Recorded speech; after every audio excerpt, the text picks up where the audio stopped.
एक छोटा सा सन्यासी किसी मैया के द्वारे पर भिक्षा मांगने गया तो उस मैया को बड़ा तरस आ गया। बोली कि तू तो बड़ा छोटा सा सन्यासी है, इतनी छोटी सी उम्र में साधु क्यों बन गया? तो उसने कहा भी मेरी 1.5 बरस की उम्र हो गई है। अरे नहीं, देखने में तो कम से कम 20-22 बरस का लगता है, 1.5 बरस का तो नहीं लगता रे सन्यासी तू। नहीं माई, मैं 1.5 बरस का ही हूं। अरे क्यों झूठ बोल रहा है? दिख तो रहा है 20-22 वर्ष से तो कम नहीं है, और कह रहा है खाली 1.5 बरस का हूं। 1.5 बरस का बालक तो बोलना भी नहीं जानता।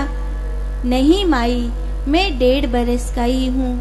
मैंने आज से 1.5 बरस पहले देखा कि मेरी माँ चूल्हे पर रोटी बना रही है, और जो बड़ी लकड़ी है वो तो देर में जल रही है, और जो छोटी मोटी लकड़ी है वो तो बहुत जल्दी जल रही है। तभी मुझे ख्याल आया कि जो इस संसार में जन्म जन्म के चक्कर में पड़ के ढीठ हो गए हैं, उनका तो इस संसार में कुछ भी नहीं बिगड़ेगा। पर मैं निर्दोष आत्मा हूँ, मैंने तो भगवान की कोई सेवा भी नहीं करी। मेरी तो कोई वस्तु या विषय भगवान की सेवा में समर्पित ही नहीं हुआ। मैं तो इस संसार की अग्नि में जलकर भस्म हो जाऊंगा। बस उसी दिन से मैं परमात्मा रूपी अमृत की खोज में निकल पड़ा। जब मैं परमात्मा रूपी अमृत की खोज में निकला तब मेरा जन्म हुआ, इसीलिए मेरी उम्र 1.5 बरस की है। वेदांत की ये कहानी कहती है कि मनुष्य का जन्म तभी होता है जब वो परमात्मा की खोज में निकलता है, जब वो सत्य की खोज में निकलता है, जब उसका भजन और ध्यान आरंभ होता है, जब उसे सद्गुरु मिल जाते हैं, तभी उसका जन्म होता है। इसीलिए एक जन्मदिन तब मनाना चाहिए जब तुम्हारा माँ के गर्भ से जन्म हुआ था, और एक जन्मदिन तब मनाना चाहिए जब तुम्हारे गुरुजी ने तुम्हें ब्रह्म ज्ञान दिया था। वो तुम्हारा जन्मदिन असली जन्मदिन होता है।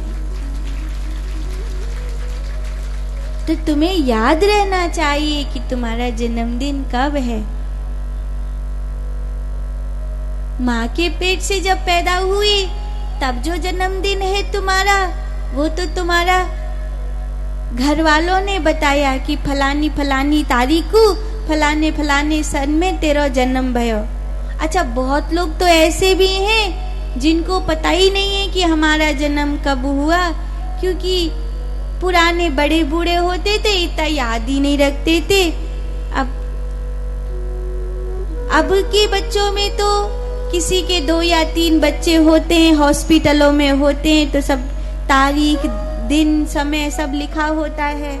लेकिन पहले तो हाँ, शायद पूर्णमासी के आसपास की बात है जब तू पैदा भई। अच्छे ना पता कौन से महीना में पैदा भई। अब अपनी मर्जी बदल लो कौन सा जन्मदिन है कौन सी।